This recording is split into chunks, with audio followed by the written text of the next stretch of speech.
What is up, guys, and welcome back to another video. And today we're going to be talking about 10 things The Simpsons wants you to forget about. Number 10, The Simpsons vs. Australia.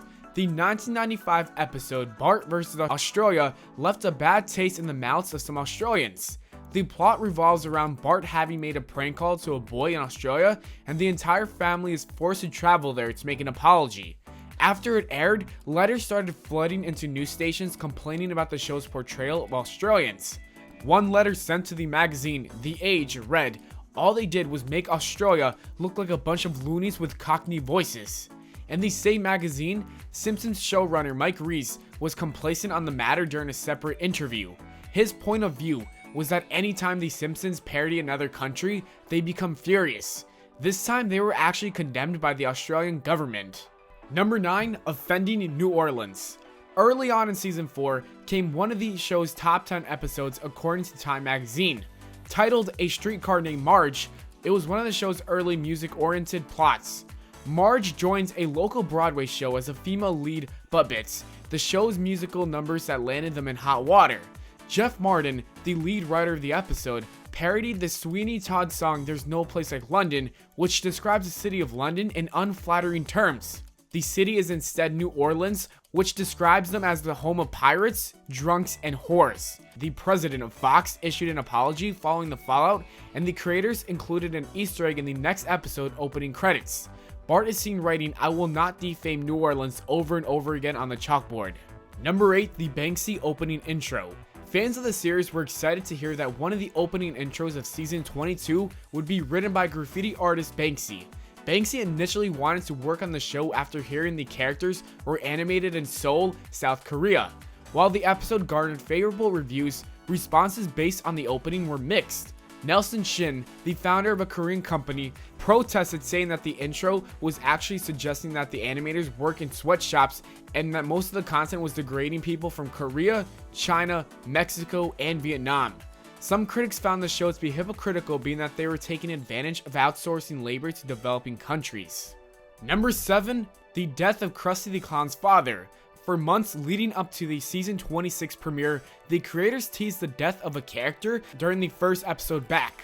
The press began reporting that it would be an iconic character, while executive producer Al Jean told the media that he had no idea where people got this idea that it was an iconic character. When it came there, fans were really disappointed when it was revealed that it was Krusty's father that was the one who died. Social media exploded with outrage over the cop-out, and it was not a main character. Al Jean revealed later it was never a planned event, it just spiraled out of control. Number 6, The Simpsons meets The Critic. In 1994, Al Jean and Mike Reed, previous writers of The Simpsons, premiered their new show The Critic on ABC. After being cancelled, the series was bought by Fox and moved into the time slot directly after The Simpsons. To garner more viewers, executive producer James L. Brooks, who produced both shows, came up with the idea of creating a crossover episode that put the Critic's main character into the Simpsons universe.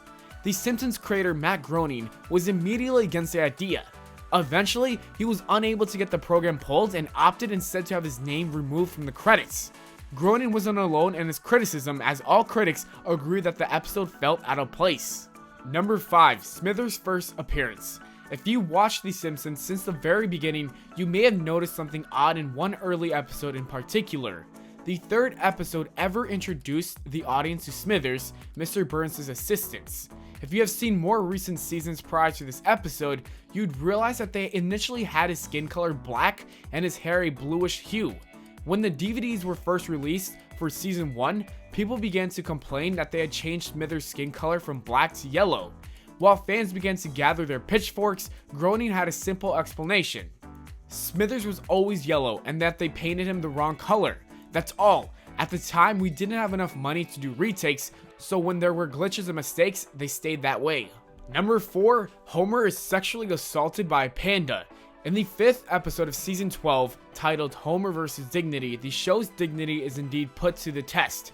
Often put at the top of the worst Simpsons episodes list ever because of its reuse of plot points from the previous episodes, there was one other moment that bothered viewers. Throughout the episode, Homer is paid by Mr. Burns to do random degrading pranks.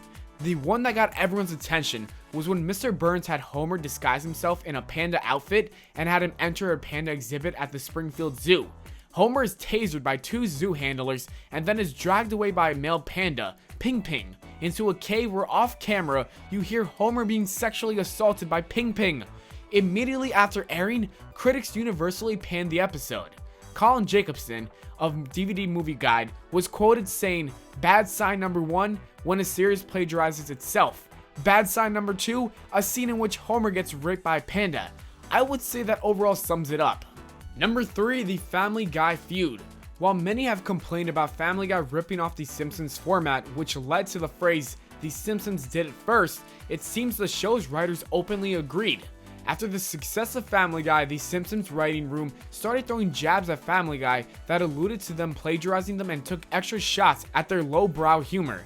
In response, Family Guy included in an episode a mini version of Quagmire raping a mini version of Marge while Peter and his family watch in silence. Afterwards, Quagmire one by one shoots the Simpsons family off camera, including Maggie.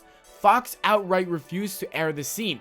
While James L. Brooks and Al Jean were upset with the gag, Seth MacFarlane, Family Guy's creator, was upset that they were allowed to make fun of Family Guy, but they weren't allowed to dish it back, which led to Fox making the decision that neither of the shows could trash each other from here on out.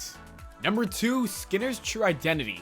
In what many call the moment the Simpsons jumped the shark, we come to find out Principal Skinner isn't who he says he really is. It's revealed that Skinner's true alias is that of Armin Tamzarian, and he stole the real Seymour Skinner's identity. The writers argue that the entire episode was an experiment and was not meant to be considered non-canon to the series. The voice actor for Skinner was extremely unhappy to the point where he wrote an open letter about the direction of his character and said in an interview, "You're taking someone that the audience has built 8 or 9 years of investment in and just toss it in the trash can for no good reason. For a story we've done before with other characters. It's so arbitrary and disrespectful to the audience." And number 1, blame it on the writers. Blame It on Lisa from season 13 is hands down considered the worst episode of the show's entire run. It even managed to anger the majority of Brazil. Immediately after airing in Brazil, a media frenzy was born. Brazilian citizens complained in masses about the stereotypes the episode conveyed and how the writers had mixed up a lot of jokes with other Latin American countries. The Tourist Board of Rio even attempted to sue Fox for damaging their international image and portraying Brazil as a country rampant with street crime, kidnapping, and having a rat infestation. Eventually, it was impossible for a lawsuit as the show was protected under the First Amendment Act. Showrunner Al Jean said in a statement, "Every other place has a good sense of humor. Brazil caught us by surprise." And that is it for the video, guys. As always, thanks for watching. We hope you all enjoyed. If you did, don't forget to leave a like and subscribe for more. Make sure to follow me on Twitter at Valenplana, and I'll see you all later.